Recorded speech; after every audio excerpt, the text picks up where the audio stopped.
Привітання, дівчинки і хлопчики. О, добрый вечер, сябры. Янка, ну хопить уже читать. Целый вечер над книжкой сидишь. Ага, і ніяк не могу оторваться. Тут такие цікавые казки. Ой, знов про своих принцесс читаешь. А вовсе не. Тут разные герої. Але усе казки такие захопляльные. І хто написав книгу, яка тобі так подобається? Вядомый казачник Вільгельм Гауф. На мой погляд, самая цікавая казка у яго «Карлік Нос». О, я так само люблю гэтую казку, толькі не ведаў, хто яе написав. Я, а вось і я. Добрый вечер, дзяўчынкі і хлопчыкі. Коска, привітання! А ты где? Што значыць дзе? Да мы цябе пакуль не бачым. У пакоі цябе няма. Аёечкі, гэта я пачула вашу размову пра казкі і захацела прыляцець як мага хутчэй. Але, напэўна, няправільна ўвяла каардынаты ў свой каменчык-навігатар. Дарэмна ты паспяшалася, Коска. Дзядуля кажа, што любую справу трэба рабіць без спешкі. Тады яна абавязкова добра атрымаецца. О, паспрабуй увесці координаты яшчэ раз, Коска. Ой, зараз паспрабую. Я, усё ж з вамі я. Фух, нават крыху напалохалася. Добре, што ты знайшлася, Коска. Дык што вы тут за размову пра казкі вялі? Я сёння пачала чытаць кнігу Вільгельма Гауфа. І так зачыталася. Казкі ў яго проста захапляльныя. Ой, здорава, мне таксама вельмі падабаецца гэты аўтар. Сябры, а давайте пагуляем. О, што? Я зраблю выгляд, што ніколі не чытала гэтых казак, а вы пастараецеся мяне зацікавіць. Ой, здорово придумано. Давай паспрабуем. Тады хуценька расказвайце сваю самую любімую казку з гэтай кніжкі. Нам з топом падабаецца «Карлік Нос». О, так, зараз я пагляджу на яго. Але ваш карлік Нос такі несімпатычны. Яго і напалохцца можна. Напэўна, ён злосны. І навошта пісьменнік напісаў пра такога злюку цэлую казку? Коска, на самой справе Карлік Нос добры і чулы хлопчык. Яго проста зачаравалі. А ён не толькі здолеў разбурыць злыя чары, але і выратаваў адну знаёмую. Ну як? Зацікавілі мы цябе, Коска? Ой, і мяне, ды гледачоў, думаю, таксама. Сябры, абавязкова прачытайце ці папрасіце бацькоў прачытаць вам перад сном гісторыю пра Карліка Носа. У ёй і прыгоды, і чараўніцтва. І скончыцца ўсё добра. Не хвалюйцеся, сябры. Ой, якія вы цудоўныя расказчыкі, сябры. Давайте гуляць далей. Давайте. Добра. Коска, якой казкай цябе зараз зацікавіць?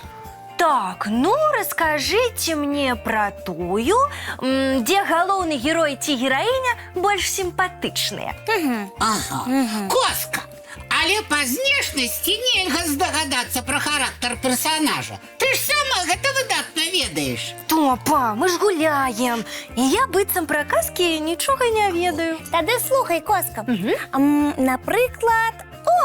Напрыклад, папялушка. І сімпатычная, і добрая. Так. А царыца сказки Александра Пушкіна пра царэўну і 7 волатаў, на твой погляд, сімпатычная? Ой, яна не проста сімпатычная.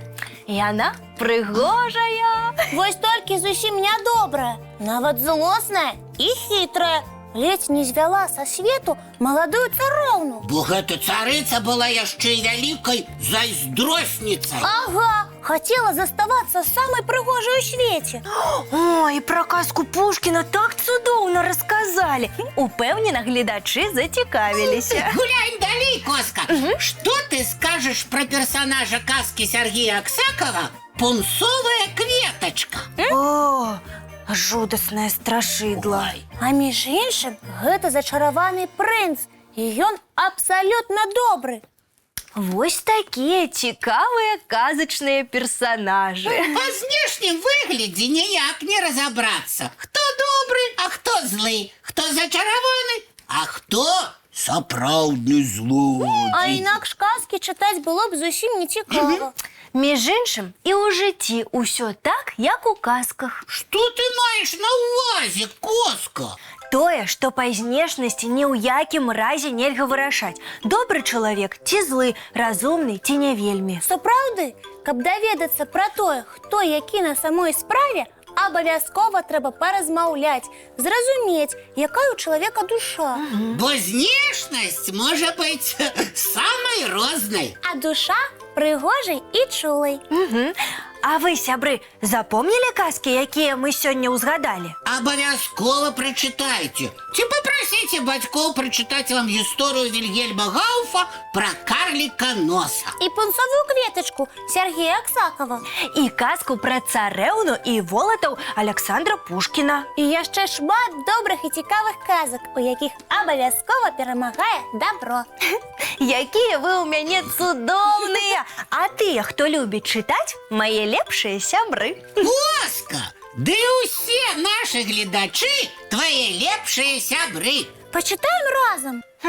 На жаль, час ужо позні, і гледачы мультфільм чакаюць. Давайте глядзець, а заўтра абавязкова пачытаем.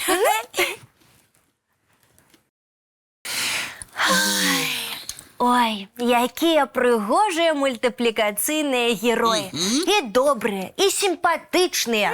У казках і так бывае, бо ўсе яны розныя, і гэта цудоўна. Коска, а прачытаеш нам перад сном якую-небудзь казку? Прачытаю, толькі вы спачатку. Ведаем. Пачысцім зубкі, памыем тварыкі і пабяжым у ложачкі на мяккія падушачкі пад любімыя коўдрачкі. Самых казачных сноў. Дабранач, дзяўчынкі і хлопчыкі.